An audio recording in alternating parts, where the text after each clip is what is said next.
Dans les profondeurs des archives secrètes du Vatican, sous 7 serrures et gardés par des siècles de silence, reposent des documents qui pourraient changer à jamais notre compréhension du christianisme.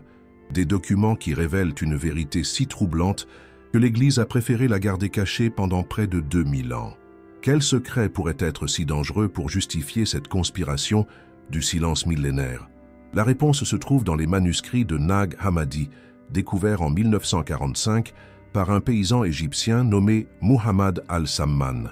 Cet homme, cherchant de l'engrais naturel dans les grottes du désert, n'imaginait pas qu'il était sur le point de déterrer la bibliothèque la plus controversée de l'histoire du christianisme. 52 textes anciens, rédigés en copte, qui sont restés enfouis pendant 16 siècles dans des jarres d'argile scellées. Des textes que les premiers chrétiens considéraient sacrés, mais que les conciles ecclésiastiques ont décidé d'éliminer du canon officiel. Parmi ces manuscrits se trouve l'évangile de Philippe, daté du IIIe siècle, qui contient une révélation qui a ébranlé les fondations du Vatican depuis sa découverte. Sur ces pages usées par le temps, écrits en copte saïdique, la compagne du Sauveur est Marie-Madeleine. Le Christ l'aimait plus que tous les disciples et l'embrassait fréquemment sur la bouche. Mais ce n'est pas la révélation la plus troublante. Le même texte continue avec des mots qui ont été délibérément omis des traductions officielles. Les autres disciples lui dirent « Pourquoi l'aimes-tu plus que nous tous ?» Le Sauveur répondit et leur dit « Pourquoi ne vous aime-je pas comme je l'aime ?» Si un aveugle et un voyant sont ensemble dans l'obscurité, ils ne diffèrent pas l'un de l'autre. Quand la lumière vient, alors celui qui voit verra la lumière, et celui qui est aveugle restera dans l'obscurité. Pourquoi ces mots ont-ils été considérés si dangereux qu'ils ont dû être éliminés de l'histoire officielle? Le docteur Elaine Pagels, professeur de religion à l'université de Princeton et l'une des plus grandes expertes des textes gnostiques, a consacré des décennies à l'étude de ces manuscrits. Ses recherches, publiées dans les évangiles gnostiques, révèlent que ces textes ne sont pas des inventions postérieures, mais d'authentiques traditions des premiers disciples de Jésus. Ces évangiles, explique le docteur Pagels, nous montrent un christianisme très différent de celui que nous connaissons. Un christianisme où les femmes avaient des rôles de leadership, où la connaissance directe du divin était valorisée par rapport à l'autorité ecclésiastique et où la relation entre Jésus et Marie-Madeleine était bien plus intime que ce que l'Église a voulu admettre. Mais les manuscrits de Nag Hammadi ne sont pas les seuls à témoigner. En 2006, la National Geographic Society a annoncé la traduction complète du Codex Chakos, qui contient le controversé Évangile de Judas. Ce texte, également du IIIe siècle, présente des dialogues privés entre Jésus et ses disciples les plus proches, y compris des révélations spécifiques sur sa relation avec Marie-Madeleine qui n'avaient jamais été documentées. Le docteur James Robinson, professeur émérite de religion à l'université de Claremont et directeur du projet international de traduction de Nag Hammadi, a déclaré publiquement « Ces textes ne sont pas des fictions médiévales comme certains l'ont suggéré. Ce sont d'authentiques témoignages des premières communautés chrétiennes qui ont préservé des traditions orales directes sur Jésus et ses disciples les plus proches. Mais pourquoi l'Église primitive a-t-elle décidé de censurer précisément ces textes? La réponse se trouve dans les minutes du concile de Nicée en 325 après J.C., où l'empereur Constantin Ier ordonna la compilation officielle des textes qui formeraient le Nouveau Testament. Selon les documents historiques conservés par Eusèbe de Césarée, le chroniqueur officiel du concile, plus de 300 évangiles et textes apostoliques étaient en circulation. De tout ceci, seulement 27 furent sélectionnés pour former le canon officiel. Les critères de sélection n'étaient pas uniquement théologiques.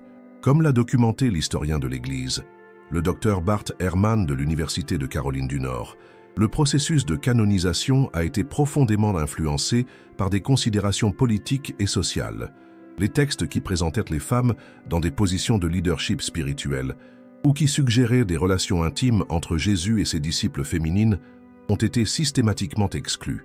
Cependant, il existe un document que l'Église n'a jamais voulu que vous connaissiez. Un document qui est resté caché dans les archives du Vatican pendant plus de 1500 ans et qui contient les preuves les plus convaincantes de la véritable relation entre Jésus et Marie-Madeleine. Il s'agit d'une lettre du IVe siècle, attribuée à Jérôme de Stridon, le même père de l'Église responsable de la traduction de la Bible en latin. Dans cette lettre, adressée à l'abbesse Marcella de Rome, Jérôme fait une confession qui changerait à jamais notre compréhension du christianisme primitif. « J'ai connu les textes que nos frères ont décidé de garder du public », écrivit Jérôme. Des textes qui parlent de la Madeleine, non pas comme d'une pécheresse repentante, mais comme de l'épouse choisie du Maître, la mère de sa descendance, la gardienne de ses enseignements les plus sacrés. Cette lettre fut découverte en 1896 par l'archéologue français Charles Clermont-Ganneau dans les archives de la Bibliothèque apostolique Vaticane, mais son contenu fut immédiatement classifié comme « réservé » et ne fut jamais inclus dans les collections officielles d'écrits patristiques. Pourquoi le traducteur de la Bible lui-même admettrait-il l'existence d'une vérité si troublante?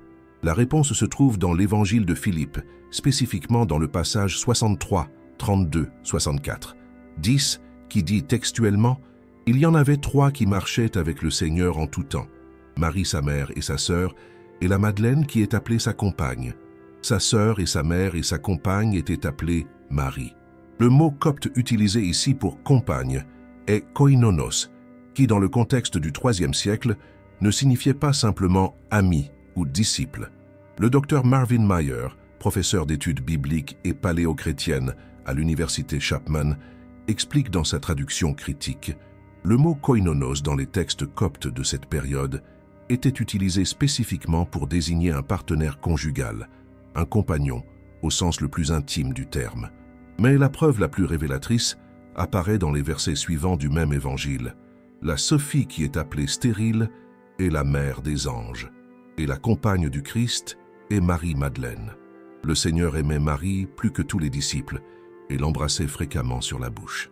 Le reste des disciples en fut offensé et exprima sa désapprobation. Ils lui dirent « Pourquoi l'aimes-tu plus que nous tous ?» Le Sauveur répondit et leur dit « Pourquoi ne vous aime-je pas comme je l'aime ?» Cette description d'intimité physique et émotionnelle entre Jésus et Marie-Madeleine n'est pas unique dans les textes gnostiques. L'Évangile de Marie, découvert en 1896 mais gardé secret jusqu'en 1955, présente Marie-Madeleine comme la réceptrice privilégiée des révélations privées de Jésus. Dans le dialogue entre Pierre et Marie, le texte révèle « Pierre dit à Marie, « Sœur, nous savons que le Sauveur t'aimait plus que le reste des femmes. Dis-nous les paroles du Sauveur dont tu te souviens, que tu connais, mais que nous ne connaissons pas, ni ne les avons entendues. » Marie répondit en disant « Ce qui vous est caché, je vous le proclamerai. » Mais quelle révélation spécifique Marie-Madeleine a-t-elle reçue que les autres apôtres ne connaissaient pas? Le docteur Karen King, professeur d'histoire ecclésiastique ancienne à la Harvard Divinity School, a mené une analyse exhaustive de ces textes. Ses conclusions, publiées dans l'Évangile de Marie-Madeleine, Jésus est la première femme apôtre, révèlent un schéma cohérent à travers plusieurs sources indépendantes. Les textes gnostiques présentent Marie-Madeleine non seulement comme une disciple, mais comme la principale héritière spirituelle de Jésus, explique le docteur King. Elle apparaît comme la réceptrice des enseignements ésotériques, comme la leader de la communauté apostolique après l'Ascension, et de manière significative, comme sa compagne conjugale. Cette preuve textuelle trouve un soutien dans les investigations archéologiques menées en Palestine au cours des dernières décennies.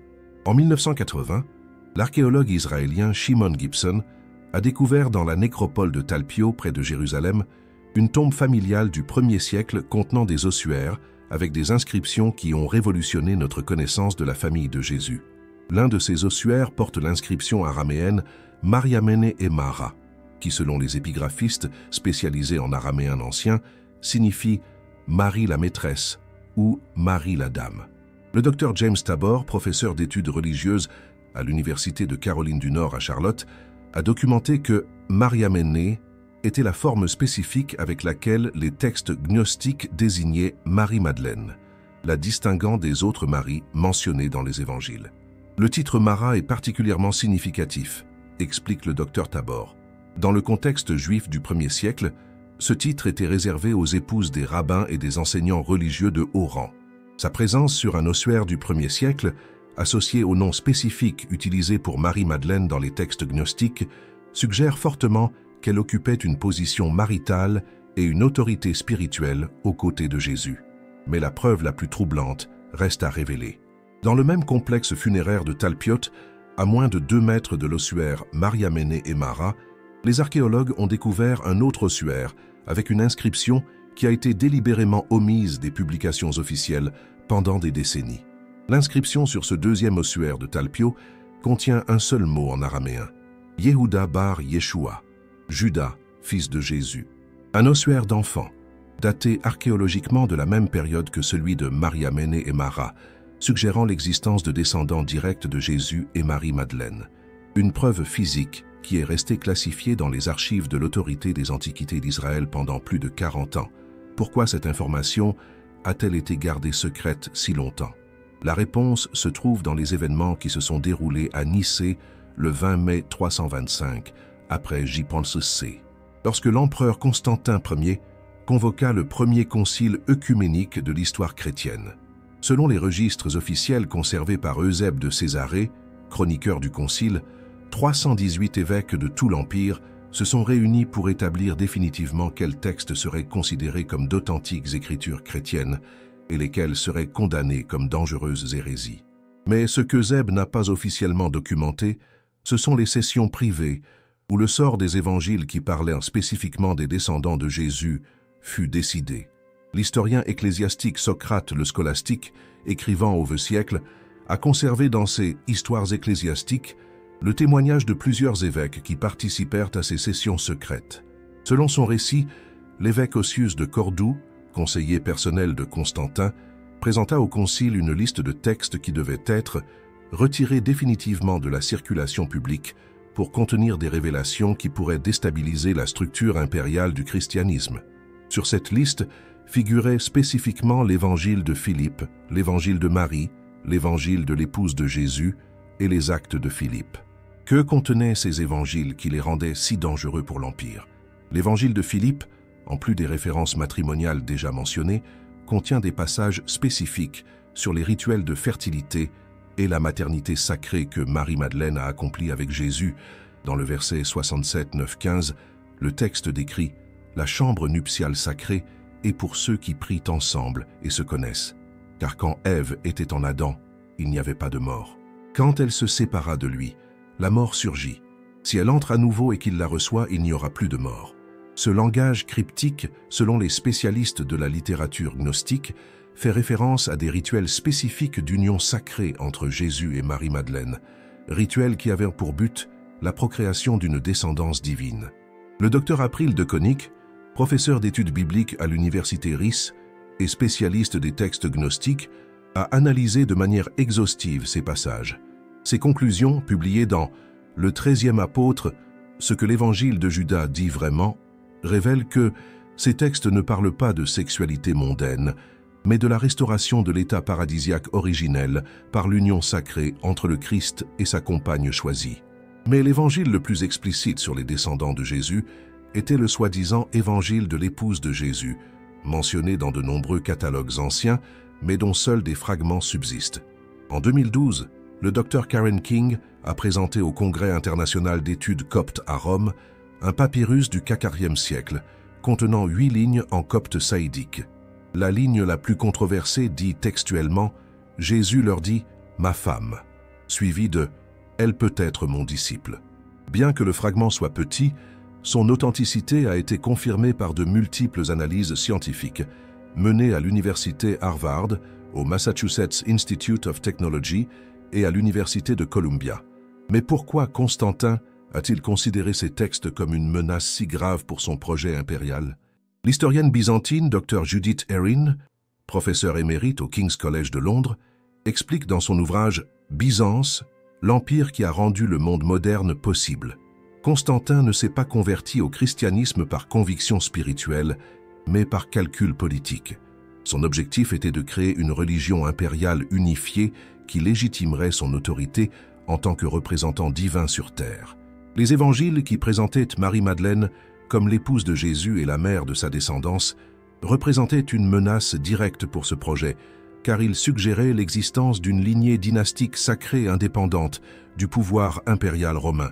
Le Concile de Nicée n'a pas seulement établi le canon officiel des Écritures chrétiennes, il a également ordonné la destruction systématique de tous les textes considérés hérétiques. Selon les lettres festales d'Athanase d'Alexandrie, écrites en 367 après J.C., L'ordre impérial était clair. Tous les livres non inclus dans le canon officiel doivent être brûlés publiquement, et quiconque sera trouvé en possession de ces textes sera condamné pour trahison envers l'Empire. Cet ordre de destruction fut exécuté avec une efficacité brutale dans tout l'Empire romain. Les bibliothèques chrétiennes d'Alexandrie, d'Antioche, de Constantinople et de Rome furent systématiquement purgées. Des milliers de manuscrits anciens furent réduits en cendres. Mais certains textes réussirent à survivre. Des moines rebelles des monastères égyptiens, conscients de la valeur historique de ces documents, les cachèrent dans des jarres d'argile scellées et les enterrèrent dans des grottes désertiques. D'autres furent discrètement transportés vers des communautés chrétiennes, éloignées en Éthiopie, en Arménie et dans le sud de la France. Cependant, la preuve la plus troublante sur les descendants de Jésus ne se trouve pas dans les textes écrits, mais dans quelque chose de beaucoup plus tangible, les représentations artistiques que les premiers chrétiens ont laissées gravées dans les catacombes de Rome. Dans les profondeurs des catacombes de San Calixto, à 20 mètres sous les rues de Rome, il existe une fresque du IIIe siècle qui a été délibérément omise de tous les guides touristiques officiels du Vatican.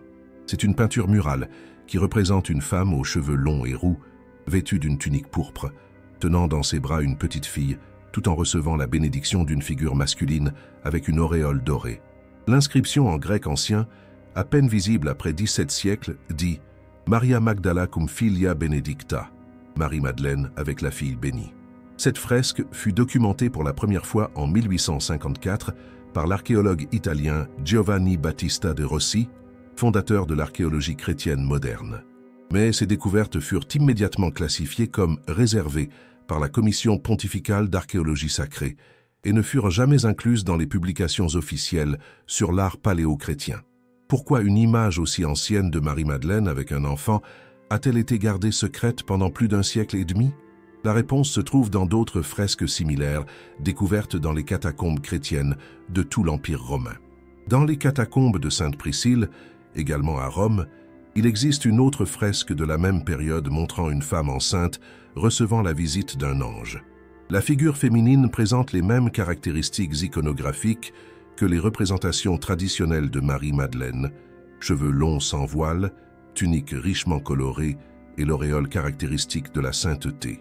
Le docteur Fabrizio Bisconti, spécialiste de l'iconographie paléo-chrétienne et ancien surintendant de la Commission pontificale d'archéologie sacrée, a étudié ces fresques pendant des décennies. Dans une interview accordée en 2018 à la revue Rivista di Archeologia Cristiana, il a admis « Il existe des représentations dans les catacombes romaines qui présentent Marie-Madeleine dans des contextes de maternité qui ne coïncident pas avec le récit officiel des évangiles canoniques. Ces images suggèrent que les premières communautés chrétiennes avaient une compréhension différente de son rôle dans la vie de Jésus. Mais la preuve artistique la plus explicite se trouve dans les mosaïques byzantines des VE et VIe siècles, en particulier dans les églises du sud de la France. Dans la crypte de la basilique Sainte-Marie-Madeleine de Saint-Maximin-la-Sainte-Baume, en France, il existe une mosaïque du VIe siècle représentant une scène de la nativité non canonique. L'image montre Marie-Madeleine, identifiable par l'inscription Magdala en lettres dorées, tenant un nouveau-né tandis que Joseph et Marie, la mère de Jésus, observent en arrière-plan. La présence de deux femmes nommées Marie dans la même scène de la Nativité a intrigué les historiens de l'art pendant des siècles. Le docteur Michel Fixot, professeur émérite d'archéologie médiévale à l'université d'Aix-Marseille et spécialiste de l'art chrétien primitif français, a largement documenté ces mosaïques. Ses conclusions, publiées dans L'art chrétien primitif en Provence, révèlent un schéma iconographique cohérent dans les églises du sud de la France.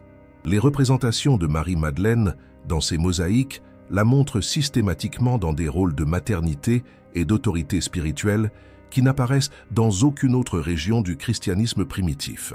Ces représentations artistiques trouvent un parallèle surprenant dans les manuscrits enluminés irlandais des 7e et 8e siècles. Le célèbre livre de Kells, conservé au Trinity College de Dublin, contient une miniature à la page 114R qui a intrigué les spécialistes pendant des siècles. L'image montre une femme avec une auréole dorée, identifiée par l'inscription latine comme Magdalena Apostolorum, allaitant une petite fille tandis qu'elle est visitée par trois figures angéliques. Le docteur Rachel Moss, professeure d'histoire de l'art médiéval au Trinity College et conservatrice du livre de Kells, explique « Cette miniature est unique dans toute la tradition manuscrite occidentale. Il n'existe aucune autre représentation de Marie-Madeleine dans un contexte maternel aussi explicite dans les manuscrits médiévaux. Sa présence dans le livre de Kells suggère que les églises celtiques irlandaises ont conservé des traditions sur Marie-Madeleine qui ont été éliminées dans d'autres parties du christianisme occidental. Mais la preuve iconographique la plus révolutionnaire se trouve dans les récentes découvertes archéologiques en Terre Sainte.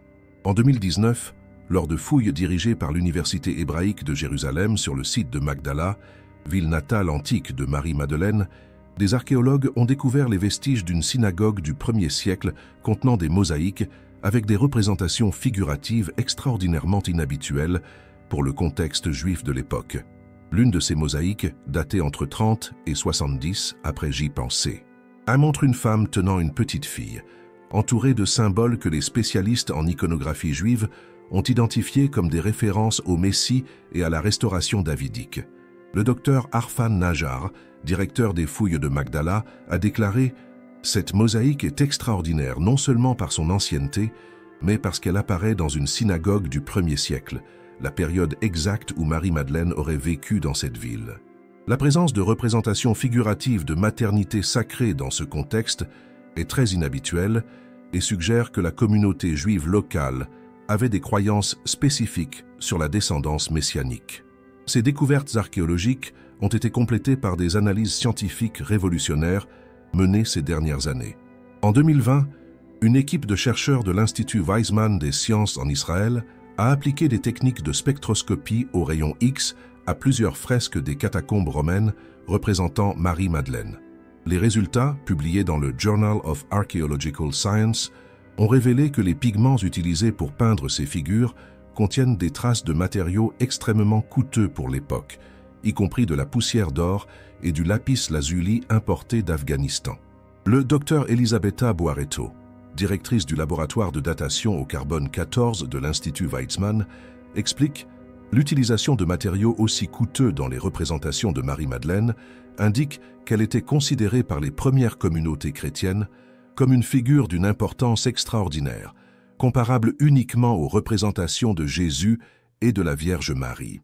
Ce niveau de vénération suggère un statut qui va bien au-delà de celui d'une simple disciple. Cependant, il existe une preuve que l'Église a gardée cachée pendant près de 2000 ans. Une preuve qui confirme définitivement non seulement la grossesse sacrée de Marie-Madeleine, mais aussi le nom et le destin de sa fille. Avez-vous déjà remarqué comment certaines images religieuses traditionnelles semblent cachées plus qu'elles ne révèlent? Quel symbolisme avez-vous observé dans l'art religieux qui a attiré votre attention? Partagez votre expérience dans les commentaires. Cette preuve se trouve dans un manuscrit du IVe siècle conservé aux archives secrètes du Vatican, catalogué sous la signature Vat Copte 58, un codex copte contenant ce que les paléographes ont identifié comme des fragments de l'Évangile de la Nativité de Sarah perdue. Le manuscrit fut découvert en 1907 lors des fouilles du monastère de Saint-Antoine dans le désert égyptien, dirigé par l'égyptologue français Émile Chassinat. Mais son contenu fut immédiatement classifié comme « secret pontifical » et transféré à Rome où il est resté inaccessible aux chercheurs pendant plus d'un siècle. Cependant, en 1998, le paléographe copte Dr Bentley Layton de l'université de Yale réussit brièvement à accéder au manuscrit lors d'une enquête officielle sur les textes coptes anciens. Ces notes, divulguées des années plus tard, révèlent des contenus qui ont révolutionné notre compréhension des descendants de Jésus. Selon les transcriptions de Layton, le manuscrit contient le récit suivant. Dans la 2e année après le départ du Maître vers le Père, Myriam de Magdala donna secrètement naissance à une fille dans la maison de Marthe à Béthanie. Et l'enfant fut appelé Sarah, ce qui signifie « princesse », car elle était de la semence de David par son père. Le texte continue « Et quand la fille eut 3 ans, vint la persécution d'Hérode Antipas.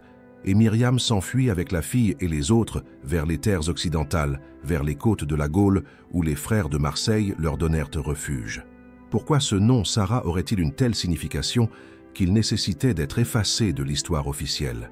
La réponse se trouve dans les traditions orales des communautés roms du sud de la France, spécifiquement en Camargue.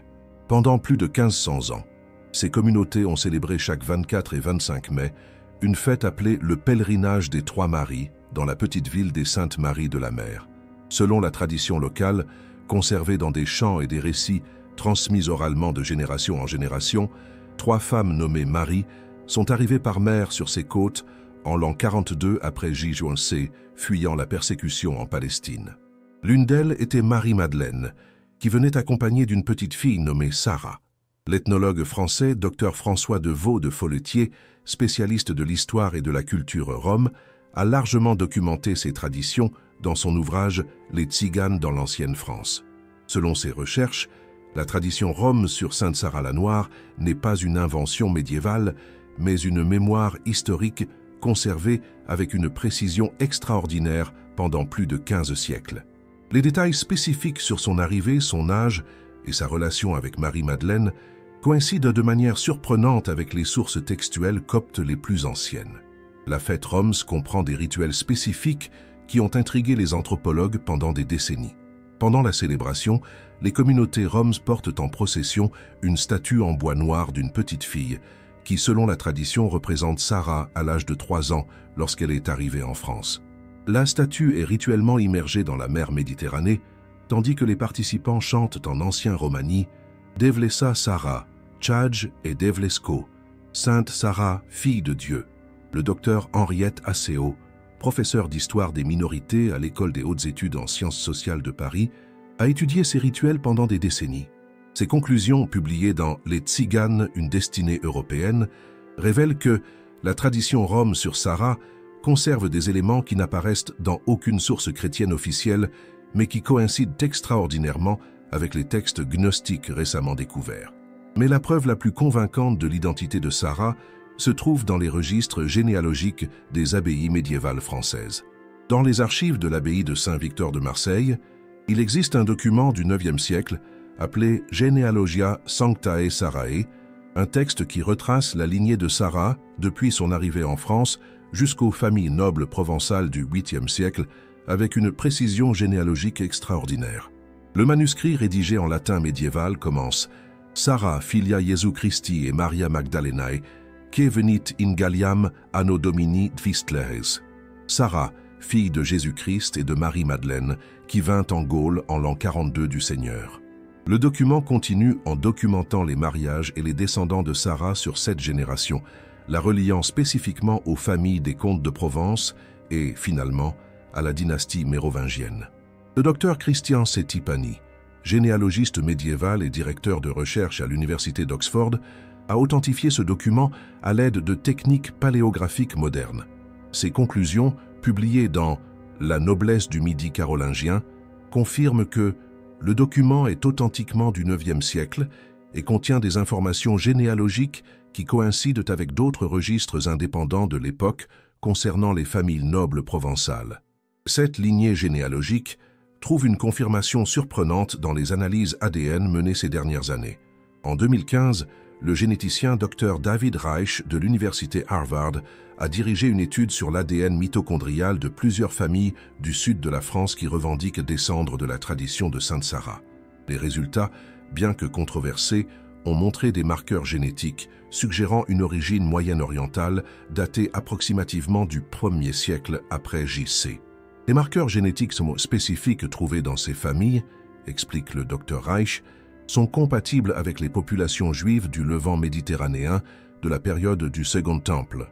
La distribution géographique et temporelle de ces marqueurs suggère une migration spécifique de la Palestine vers le sud de la France aux Humiers au IIe siècle après J.C. Mais la preuve la plus extraordinaire concernant Sarah se trouve dans une récente découverte archéologique qui a été gardée dans le plus grand secret par les autorités françaises.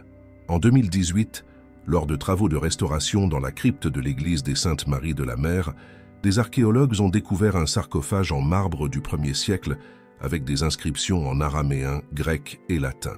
L'inscription principale en araméen dit « Ici repose Sarah Bat Yeshua, princesse de la maison de David, qui vint de la mer avec sa mère bénie. » Cette découverte fut immédiatement classifiée comme « secret d'État » par le ministère français de la Culture en coordination avec le Vatican.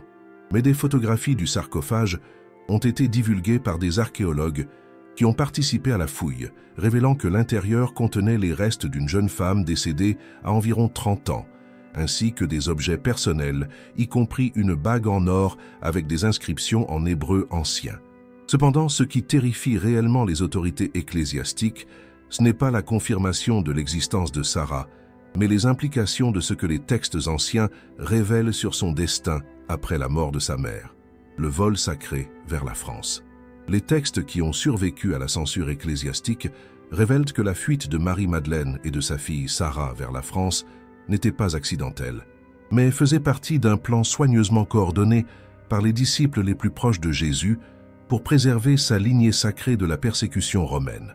Le témoignage le plus détaillé se trouve dans les Actes secrets de Joseph d'Arimathie, un manuscrit du IIIe siècle découvert en 1952 dans la bibliothèque du monastère Sainte-Catherine du Sinaï, mais qui reste inédit sur ordre direct du patriarcat orthodoxe de Jérusalem. Selon ce texte, Joseph d'Arimathie, le riche marchand qui fournit le tombeau de Jésus, organisa l'évacuation secrète de Marie-Madeleine enceinte immédiatement après la crucifixion. Le manuscrit raconte « Joseph, connaissant le danger qui pesait sur la Madeleine et l'enfant qu'elle portait dans son ventre, prépara secrètement un navire destiné aux côtes de la Gaule, où il avait des établissements commerciaux et des frères dans la foi qui pouvaient leur offrir refuge. » Cette version trouve une confirmation extraordinaire dans des sources romaines indépendantes. Dans les Annales de Tacite, livre 15, chapitre 44, il existe une référence cryptique à des femmes de la secte juive des chrétiens qui furent secrètement évacuées de Palestine vers les provinces occidentales sous le gouvernement de Ponce Pilate. Bien que Tacite ne mentionne pas de nom spécifique, le contexte temporel et géographique coïncide exactement avec la tradition française de l'arrivée de Marie-Madeleine. Mais la preuve la plus convaincante provient des registres commerciaux du port de Marseille, conservés dans des papyrus du 1er siècle, découverts en 1963, lors de fouilles dans l'ancien port. Ces documents, étudiés par l'épigraphiste Dr Michel Christol de l'Université de Paris-Panthéon-Sorbonne, incluent un registre d'arrivée daté de Anno Domini Quistolese, qui mentionne l'arrivée de 3 femmes hébraïques avec une fille sous la protection du marchand Joseph d'Arimathie. La précision de ce registre est extraordinaire, explique le docteur Christol. Il ne confirme pas seulement la date traditionnelle d'arrivée selon les légendes locales, mais fournit des détails administratifs qu'il serait impossible d'inventer plus tard. La mention spécifique de Joseph d'Arimathie comme protecteur du groupe est particulièrement significative, car elle établit une connexion directe avec les événements de Jérusalem. Le voyage lui-même, selon les textes survivants, fut extrêmement dangereux et entouré d'un secret absolu. L'autre évangile secret de Marie, un texte copte du IVe siècle conservé en fragments à la Chester Beatty Library de Dublin, décrit les détails de la fuite. Quand l'enfant fut à 6 mois dans le ventre, la nouvelle vint qu'Hérode Antipas cherchait tous ceux qui avaient été proches du Nazaréen. Alors Marthe, Lazare et les autres frères décidèrent que Myriam devait partir vers des terres lointaines, où le bras de Rome ne pourrait l'atteindre. Le texte continue. L'adieu se fit en secret dans la maison de Simon le lépreux à Béthanie. Myriam emportait avec elle l'onguent sacré avec lequel elle avait oint les pieds du Maître et les paroles secrètes qu'il lui avait confiées pour les transmettre à ses descendants.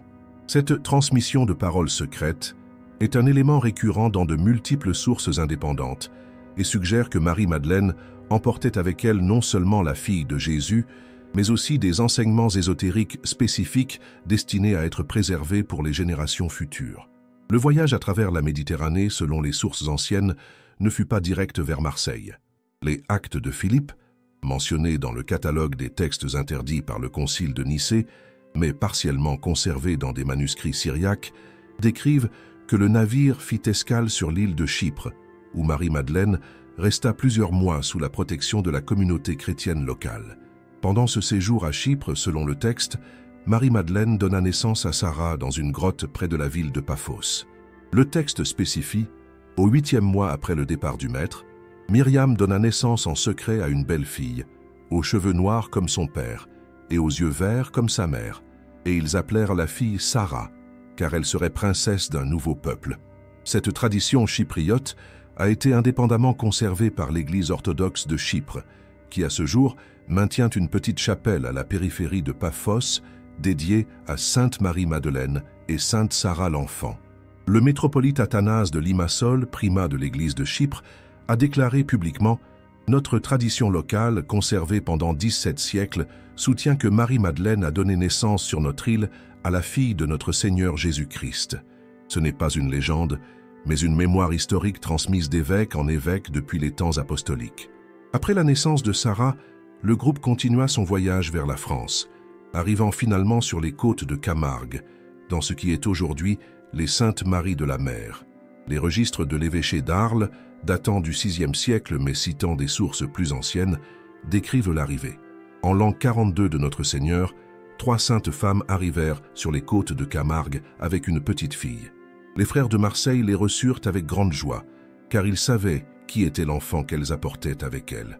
La communauté chrétienne de Marseille, selon les documents épiscopaux, fournit à Marie-Madeleine et Sarah une maison à la périphérie de la ville, où elles vécurent plusieurs années avant de se retirer dans une grotte de la montagne de la Sainte-Baume pour une vie de contemplation et d'enseignement secret.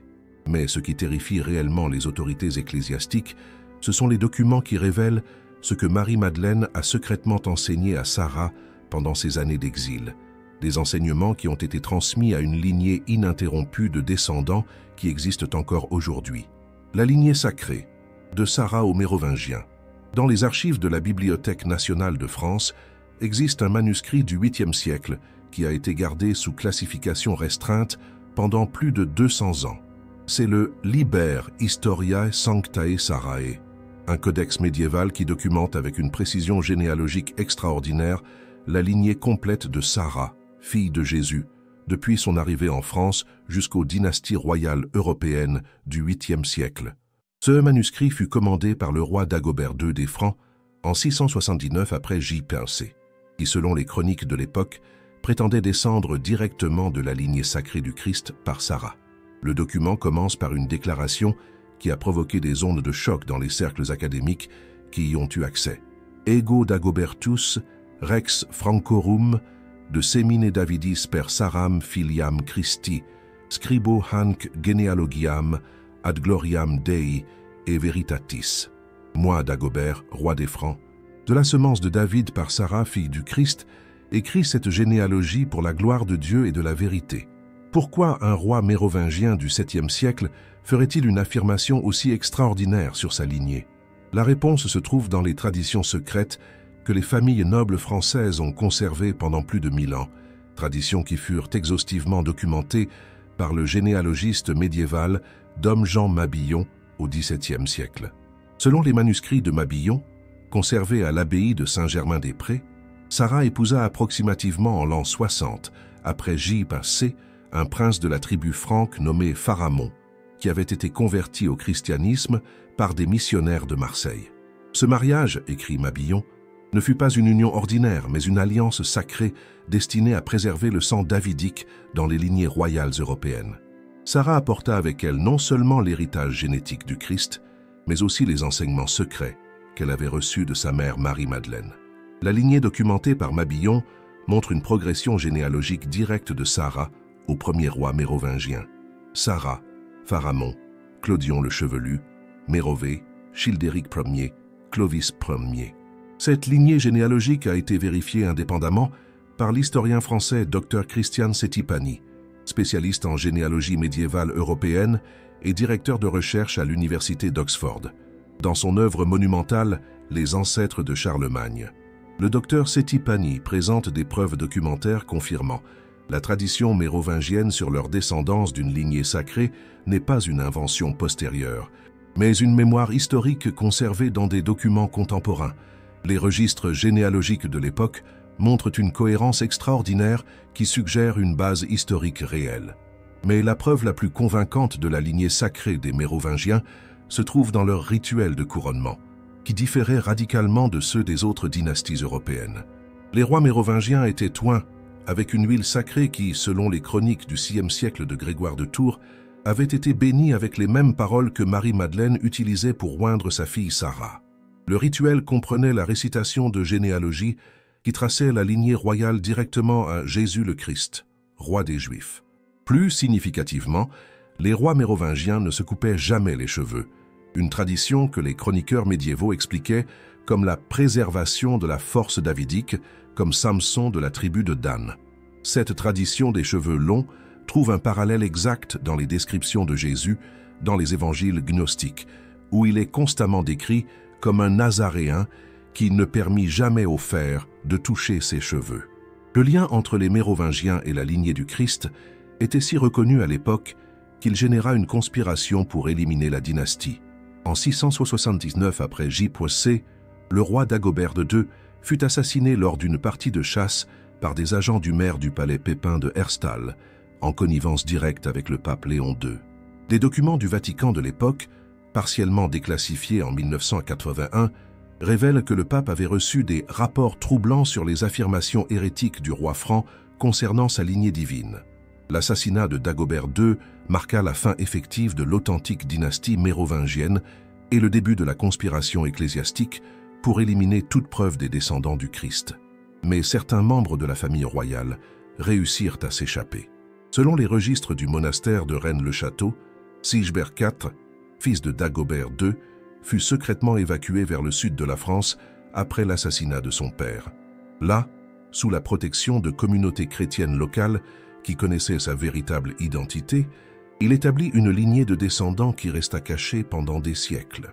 Cette lignée secrète est documentée dans les controversés « Dossiers secrets » déposés à la Bibliothèque nationale de France en 1967 par l'historien Pierre Plantard.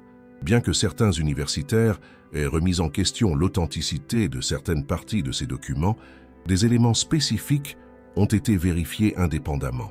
Le généalogiste britannique Sir Lawrence Gardner, dans son ouvrage « Lignée du Saint Graal », présente des preuves documentaires reliant cette lignée mérovingienne survivante à plusieurs familles nobles européennes qui ont secrètement conservé leur connaissance de leur lignée sacrée. Les descendants de la lignée mérovingienne davidique, explique Gardner, se sont mariés stratégiquement dans des familles nobles de toute l'Europe, préservant leur patrimoine génétique tout en maintenant leur véritable identité dans un secret absolu. Ce réseau familial comprend des lignées qui ont atteint les maisons royales d'Écosse, d'Angleterre, d'Espagne et d'autres royaumes européens. Les preuves génétiques modernes ont apporté une confirmation surprenante de ces affirmations généalogiques. En 2010, le généticien Dr Spencer Wells du projet Genographic de National Geographic a dirigé une étude sur l'ADN du chromosome Y de plusieurs familles européennes, revendiquant descendre de la lignée mérovingienne. Les résultats, bien que controversés, ont montré des marqueurs génétiques spécifiques, suggérant une origine moyenne orientale datée approximativement du 1er siècle après J.C. Les marqueurs génétiques trouvés dans ces familles, explique le Dr Wells, sont compatibles avec les populations juives du Levant méditerranéen de la période du Second Temple. La distribution géographique de ces marqueurs en Europe occidentale suggère une migration spécifique de la Palestine qui coïncide temporellement avec les traditions sur Marie-Madeleine et Sarah. Mais la preuve la plus extraordinaire de la survie de la lignée sacrée se trouve dans de récentes révélations sur une société secrète qui a protégé les descendants du Christ pendant près de 2000 ans. Cette société, connue sous le nom de Prieuré de Sion, fut officiellement documentée pour la première fois en 1956 lorsque ses statuts furent enregistrés à la préfecture de Saint-Julien-en-Genevois, en France. Mais ses origines, selon des documents internes divulgués, remontent au XIe siècle, lorsqu'elle fut fondée spécifiquement pour protéger les descendants du Christ. Les archives du prieuré, partiellement révélées en 1975, contiennent des listes de grands maîtres qui incluent des figures historiques extraordinaires. Léonard de Vinci, Sandro Botticelli, Isaac Newton et Victor Hugo, entre autres. Mais ce qui terrifie réellement le Vatican, ce n'est pas l'existence de ses descendants, mais ce que certains d'entre eux ont commencé à révéler publiquement ces dernières années. Ce que les autorités ecclésiastiques craignent plus que tout, ce sont les témoignages des pères de l'Église eux-mêmes, figures vénérées par le christianisme officiel qui, dans leurs écrits privés, ont admis connaître la vérité sur Marie-Madeleine et les descendants de Jésus. Le témoignage le plus dévastateur provient d'Origène d'Alexandrie, considéré comme l'un des plus importants théologiens de l'Église primitive. Dans une lettre personnelle adressée à son disciple Ambroise, datée de 248 après J.C. et conservée en fragments coptes au monastère Sainte-Catherine du Sinaï, Origène fait une confession qui a été cachée pendant 17 siècles. « Mon cher Ambroise, écrivit Origène, j'ai vu de mes propres yeux les évangiles que les frères d'Alexandrie gardent en secret. Des évangiles qui parlent clairement de l'épouse du Seigneur et de la descendance qu'elle a emportée vers les terres occidentales. Mais ces vérités ne doivent pas être proclamées ouvertement, car le monde n'est pas préparé à recevoir de telles révélations. » Cette lettre fut découverte en 1844 par l'érudit allemand Constantin von Tischendorf lors de ses expéditions au Sinaï, mais son contenu fut immédiatement confisqué par les autorités ecclésiastiques et déclaré apocryphe et dangereux pour la foi. Pourquoi le témoignage d'Origène serait-il considéré si dangereux? Origène n'était pas un hérétique marginal, mais le directeur de l'école catéchétique d'Alexandrie, l'institution théologique la plus prestigieuse du christianisme primitif. Ses œuvres furent considérées orthodoxes pendant plus de 3 siècles, et il fut vénéré comme un saint jusqu'à ce que ses écrits problématiques soient condamnés post-mortem au concile de Constantinople en 553. Mais Origène n'était pas seul dans sa connaissance de ces vérités cachées. Tertullien de Carthage, appelé le père de la théologie latine, fit des références cryptiques mais sans équivoque aux descendants du Christ dans ses écrits contre les gnostiques. Dans son œuvre Adversus Valentinianos, écrite vers 210 après J.C., Tertullien critique les gnostiques pour avoir révélé publiquement des mystères qui devraient rester cachés jusqu'au temps désigné par la Providence. Mais dans ses notes marginales personnelles, conservées dans un manuscrit du vieux siècle à la bibliothèque ambrosienne de Milan, Tertullien écrivit « Les Valentiniens errent non pas dans leurs affirmations sur la Madeleine et sa descendance, mais en proclamant ouvertement ce qui devrait être conservé en silence. Car il est vrai que le Seigneur a laissé une semence sur la terre, mais cette semence doit croître en secret jusqu'au temps de la révélation finale. » Ces notes marginales furent découvertes en 1902 par le paléographe italien Achille Ratti, qui devint plus tard le pape Pie XI, lors de son catalogage des manuscrits patristiques. Les documents furent immédiatement retirés de l'accès public et transférés aux archives secrètes du Vatican. Le témoignage le plus explicite provient de Clément d'Alexandrie, maître d'Origène et l'un des premiers théologiens à tenter de réconcilier le christianisme avec la philosophie grecque. En 1958, le professeur Morton Smith de l'Université de Columbia découvrit au monastère de Mar Saba, près de Jérusalem, une lettre de Clément contenant des passages d'un évangile secret de Marc qui ne fut jamais inclus dans le canon officiel. La lettre, adressée à un disciple nommé Théodore, révèle « Marc écrivit 2 versions de son évangile. La première, que nous connaissons, était destinée au grand public. Mais il existe une seconde version plus complète qui contient les enseignements secrets que Jésus n'a dispensés qu'à ses disciples les plus proches, y compris des révélations sur son union sacrée avec la Madeleine et sur la descendance qui résulta de cette union. » Clément continue. Cette version secrète est conservée à Alexandrie et n'est lue qu'à ceux qui ont été initiés au grand mystère. Elle y décrit comment Jésus enseigna à la Madeleine les mystères du royaume, comment il l'a choisie comme compagne pour restaurer l'harmonie primordiale entre le principe masculin et féminin, et comment de cette union sacrée naquit l'espérance de la restauration finale. La découverte de Smith provoqua une révolution dans les études bibliques, mais déclencha également une campagne de discrédit orchestrée depuis le Vatican. En 1975, peu après la publication de ces découvertes, Smith fut accusé de falsification par des universitaires liés à des institutions catholiques, malgré le fait que de multiples analyses paléographiques avaient confirmé l'authenticité du manuscrit. Plus suspect encore, en 1976, le manuscrit original disparut mystérieusement du monastère de Mar Saba lors d'une réorganisation supervisée par les autorités ecclésiastiques orthodoxes en coordination avec le Vatican. D'où regardez-vous cette vidéo? Avez-vous déjà remarqué comment certains sujets religieux semblent générer une résistance disproportionnée lorsque l'on tente de les enquêter? Quelles expériences avez-vous vécues en remettant en question les récits officiels dans votre propre recherche spirituelle? Mais les témoignages patristiques les plus compromettants se trouvent dans les écrits de Jean Chrysostome, le docteur de l'Église et patriarche de Constantinople. Dans une homélie prononcée en 398 après J.C., conservée uniquement dans des manuscrits syriaques qui ne furent pas inclus dans les collections officielles de ses œuvres, Chrysostome fit des déclarations qui révèlent la connaissance qu'avaient les hautes hiérarchies ecclésiastiques de la vérité historique. « Les frères, déclara Chrysostome.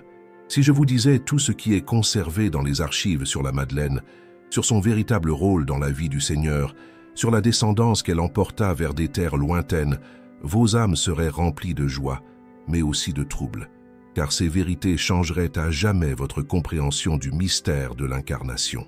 L'homélie continue. Mais le temps de ces révélations n'est pas encore venu. D'abord, la prophétie de Daniel sur la fin des temps doit s'accomplir lorsque ceux qui sont sages comprendront et lorsque beaucoup courront çà et là et la connaissance augmentera. Alors seulement ce qui doit maintenant rester caché pourra être proclamé ouvertement.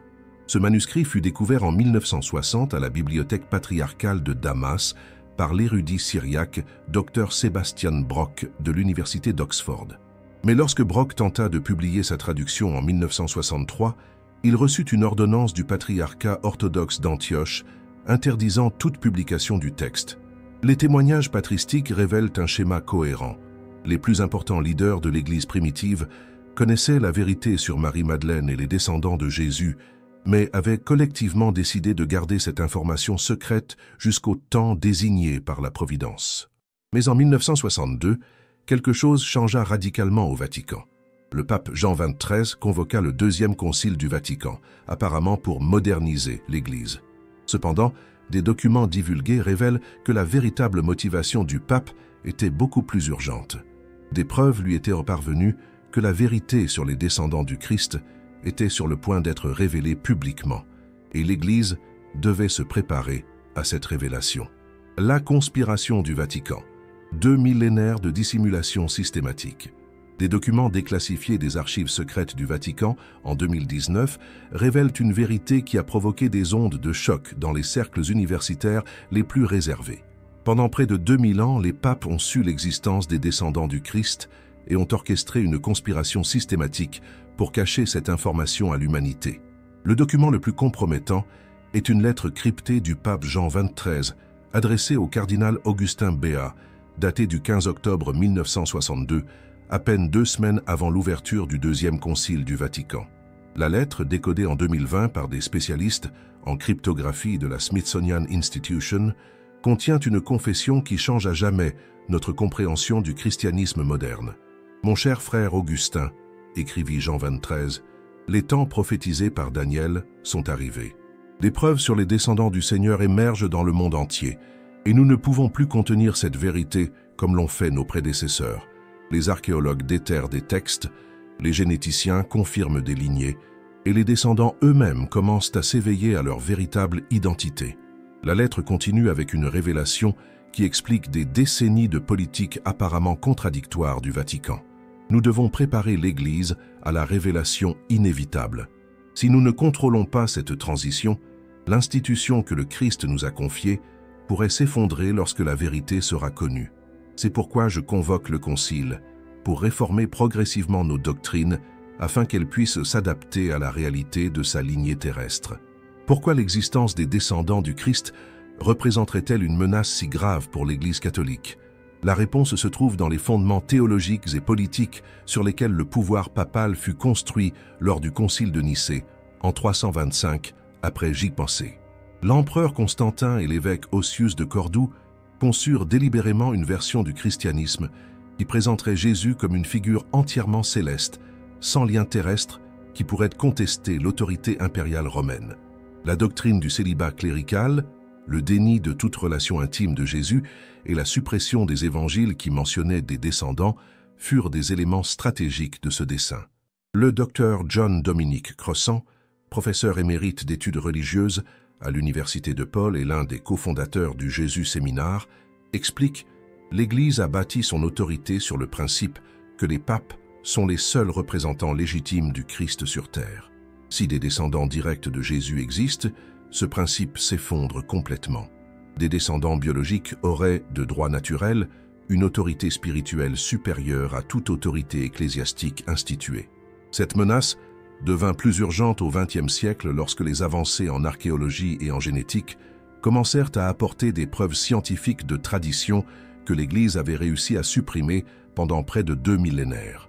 Les archives du Vatican révèlent qu'en 1947, immédiatement après la découverte des manuscrits de la Mère Morte, le pape Pie XII établit un comité secret appelé Comissio de Re Biblica Reservata pour surveiller et, si nécessaire, supprimer les découvertes archéologiques susceptibles de menacer les doctrines officielles. Ce comité, initialement dirigé par le cardinal Giuseppe Pizzardo, avait l'autorité de classifier les découvertes archéologiques, d'influencer les publications universitaires et, dans des cas extrêmes, de acquérir des artefacts compromettants pour les archives du Vatican. Les documents du comité, divulgués en 2018 par l'historien vaticaniste Dr Hubert Wolf, révèlent une liste de découvertes problématiques qui inclut des ossuaires avec des inscriptions mentionnant les descendants de Jésus, des manuscrits décrivant son mariage avec Marie-Madeleine et des preuves génétiques de familles européennes revendiquant une lignée davidique. Mais l'opération la plus ambitieuse du Vatican pour cacher la vérité sur les descendants du Christ fut la création de récits alternatifs conçus pour discréditer toute preuve authentique. En 1968, le Vatican finança secrètement la publication de L'Énigme sacrée, Holy Blood, Holy Grail, de Michael Begant, Richard Lee et Henry Lincoln. Bien que le livre semblât révéler la vérité sur la lignée du Christ, il fut délibérément rempli de fausses informations, de théories du complot exagérées et d'affirmations scientifiques infondées. L'objectif, selon des mémos internes du Vatican révélés en 2017, était de contaminer le champ de recherche par la désinformation, afin que toute preuve authentique future puisse être rejetée comme faisant partie de la même catégorie de spéculation sensationnaliste. Cette stratégie fut extraordinairement efficace. Pendant des décennies, les universitaires sérieux évitèrent d'étudier le sujet par crainte d'être associés à des théories du complot, tandis que les preuves authentiques étaient systématiquement discréditées pour leur prétendue similitude avec les affirmations du livre. La conspiration du Vatican atteignit de nouveaux niveaux de sophistication sous le pontificat de Jean-Paul II. En 1981, après la tentative d'assassinat du pape sur la place Saint-Pierre, les enquêtes révélèrent des liens inattendus entre l'agresseur, Mehmet Ali Aka, et des organisations qui avaient enquêté sur les descendants du Christ en Turquie. Des documents de la CIA déclassifiés en 2017 révèlent qu'Aka avait été contacté des mois avant la tentative d'assassinat par un groupe affirmant posséder des preuves photographiques de manuscrits prouvant les descendants de Jésus. Le groupe, qui ne fut jamais publiquement identifié, disparut complètement après la tentative d'assassinat. La tentative d'assassinat contre Jean-Paul II était-elle vraiment une tentative de meurtre ou s'agissait-il d'une opération sous fausse bannière conçue pour éliminer des chercheurs qui s'approchaient trop de la vérité? Les archives du KGB, partiellement ouvertes après la chute de l'Union soviétique, contiennent des références cryptiques à une opération conjointe entre les services de renseignement soviétiques et du Vatican pour neutraliser les menaces à la stabilité religieuse mondiale. Mais la preuve la plus troublante de la conspiration du Vatican émerge des événements récents. En 2013, la démission volontaire du pape Benoît XVI a choqué le monde catholique. Mais des documents divulgués par le majordome papal Paolo Gabriele révèlent que Benoît XVI avait décidé de rendre publique la connaissance du Vatican sur les descendants du Christ lors de sa dernière encyclique. Selon ces documents, Benoît XVI était arrivé à la conclusion que la vérité doit être révélée avant que d'autres ne la révèlent, d'une manière qui pourrait nuire à la foi. Il est préférable que l'Église dirige cette révélation plutôt que d'en être surprise. La pression de la curie romaine pour empêcher cette révélation fut si intense qu'elle força la première démission papale en près de 600 ans. Son successeur, le pape François, a adopté une stratégie complètement différente. Au lieu de cacher la vérité ou de la révéler ouvertement, il a commencé à préparer progressivement l'Église à une nouvelle compréhension du mystère de l'incarnation. Dans son encyclique de 2015, Laudato Si, François inclut des références cryptiques mais sans équivoque à la continuité de la présence divine sur terre par des moyens que nous n'avons pas encore pleinement compris. Plus significativement, en 2019, François a autorisé l'ouverture partielle des archives secrètes du Vatican pour la première fois de l'histoire, permettant l'accès à des documents qui révèlent partiellement la vérité que l'Église a cachée pendant 2 millénaires. Mais il y a une raison encore plus urgente, pour laquelle le Vatican a finalement décidé de commencer à révéler cette vérité. Certains des descendants directs du Christ ont commencé à manifester des capacités qui défient la compréhension scientifique actuelle, des capacités qui suggèrent que l'héritage de Jésus n'était pas seulement spirituel, mais aussi génétique. L'éveil, descendants modernes, et leurs capacités extraordinaires. En ce moment même, alors que vous entendez ces mots, au moins 12 individus documentés dans 5 pays différents ont été identifiés par des instituts de recherche génétique comme porteurs de marqueurs ADN qui les relient directement à la lignée du Christ par Marie-Madeleine et Sarah.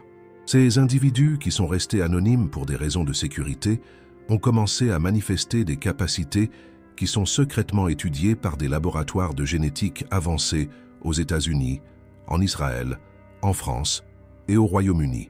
Le docteur Francis Collins, directeur émérite des National Institutes of Health et leader du projet Génome humain, a admis lors d'une conférence privée en 2021 « Nous avons identifié des séquences génétiques chez certains individus qui ne correspondent à aucun schéma connu de la génétique humaine.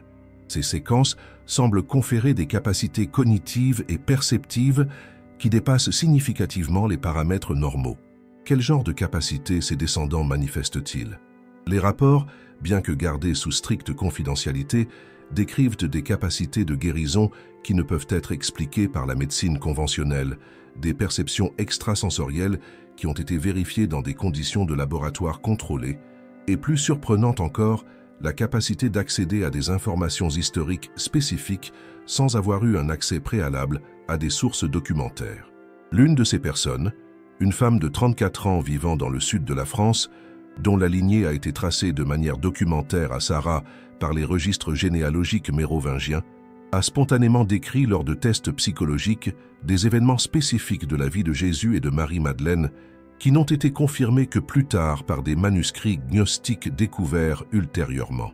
Pendant les sessions, rapporte le docteur Jean-Pierre Changeux, neurobiologiste au Collège de France qui a étudié ces cas, cette personne a décrit avec une précision extraordinaire des détails sur la fuite de Marie-Madeleine en France, y compris des noms de lieux, des dates et des événements spécifiques qui n'apparaissent dans aucune source historique publique.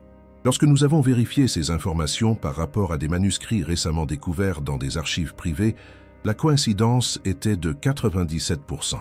Mais les manifestations les plus extraordinaires se sont produites au cours des 3 dernières années, coïncidant exactement avec les dates que les anciens textes prophétiques avaient identifiées comme le temps de l'éveil.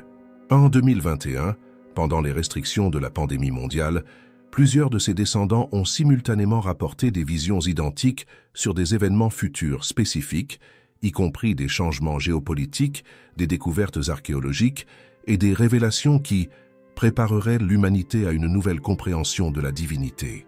Ces visions ont été documentées par le docteur Mario Beauregard, neuroscientifique à l'Université d'Arizona, spécialisé dans les expériences mystiques, qui a confirmé la synchronisation de ces expériences se produisant chez des individus sans contact les uns avec les autres, situés sur des continents différents, suggère un phénomène qui transcende les explications conventionnelles des neurosciences. L'une de ces visions partagées décrivait l'emplacement exact d'un manuscrit spécifique contenant des enseignements directs de Jésus sur l'avenir de l'humanité. Suivant ces indications, des archéologues israéliens ont découvert en mars 2022, dans une grotte auparavant inexplorée près de Qumran, un codex parfaitement conservé contenant précisément le texte qui avait été décrit dans les visions. Ce manuscrit, connu sous le nom de Codex de l'éveil, contient une prophétie de Jésus qui a provoqué des ondes de choc dans les cercles universitaires et religieux qui y ont eu accès. Le texte, écrit en araméen et en grec, dit « Dans les jours où la terre gémira sous le poids de l'humanité perdue, quand les eaux monteront et que les cieux s'obscurciront, alors mes enfants, selon la chair, se souviendront de qui ils sont. Et avec ce souvenir viendra le pouvoir qui fut placé dans leurs veines depuis le commencement. » La prophétie continue. « Ne cherchez pas de signes dans les cieux, ni de présage sur la terre, car le plus grand signe sera l'éveil de ceux qui portent ma semence. Par leurs fruits, vous les connaîtrez. Ils apporteront la guérison là où il y a la maladie, la sagesse là où il y a la confusion, et l'unité là où il y a la division. » Pourrions-nous vivre exactement les temps que décrit cette prophétie? Les événements mondiaux de ces dernières années semblent s'aligner avec une précision troublante sur les descriptions du manuscrit. Pandémie mondiale, changement climatique accéléré, polarisation sociale extrême et crise spirituelle généralisée. Mais plus significativement, le comportement des autorités religieuses et gouvernementales suggère qu'elles se préparent à des révélations qu'elles savent inévitables. En 2022, le Vatican a annoncé la création d'une nouvelle commission théologique pour réexaminer les implications théologiques de la continuité de la présence divine dans l'histoire humaine. Cette commission, dirigée par le cardinal Luis Ladaria, a travaillé secrètement sur des documents qui prépareraient l'Église à de nouvelles compréhensions de la nature de l'incarnation. Simultanément, les gouvernements de plusieurs pays ont établi des départements classifiés pour surveiller les phénomènes génétiques anormaux et les manifestations parapsychologiques documentées. Les budgets de ces programmes, divulgués par Wikileaks en 2023, s'élèvent à des centaines de millions de dollars par an. Pourquoi investir autant d'argent pour enquêter sur quelque chose qui officiellement n'existe pas? La réponse se trouve dans des rapports de renseignement qui ont été divulgués par des agents consciencieux au sein de ces organisations.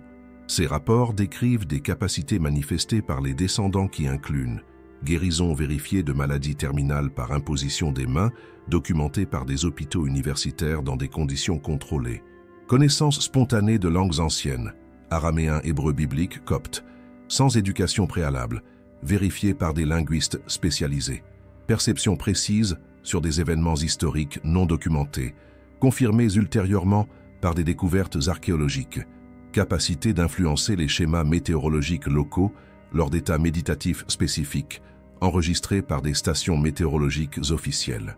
Mais la manifestation la plus extraordinaire, documentée en vidéo par de multiples sources indépendantes, s'est produite le 14 septembre 2023 dans une petite église de Rennes-le-Château, en France.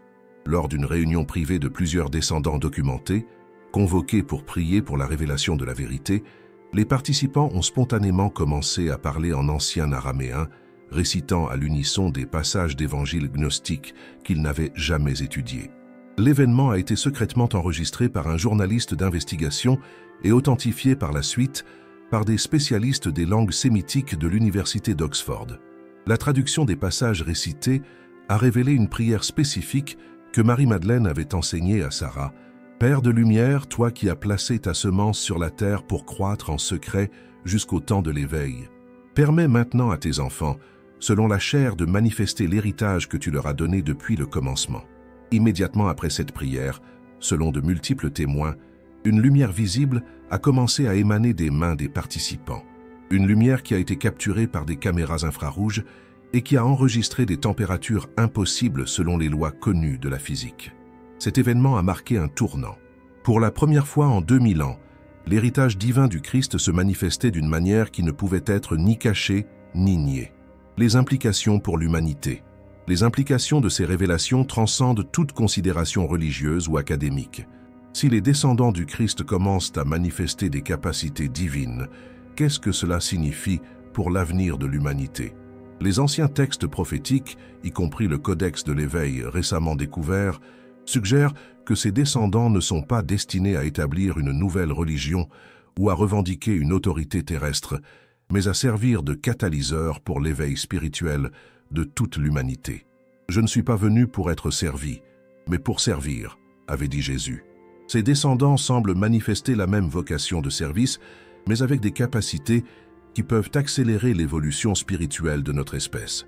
Les rapports les plus récents, de janvier 2024, décrivent que plusieurs de ces descendants ont spontanément commencé à établir des centres de guérison dans différentes parties du monde, où ils offrent leurs dons gratuitement à quiconque en a besoin, sans distinction de religion, de race ou de conditions sociales.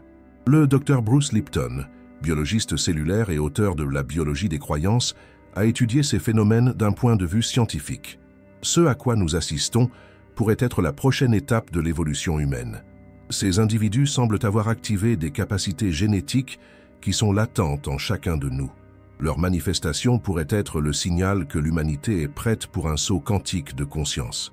Mais la révélation la plus profonde est peut-être que cette vérité n'a pas été révélée pour créer la division ou la controverse, mais pour nous rappeler quelque chose que nous avions oublié, que le divin n'est pas séparé de l'humain, mais est destiné à se manifester à travers nous.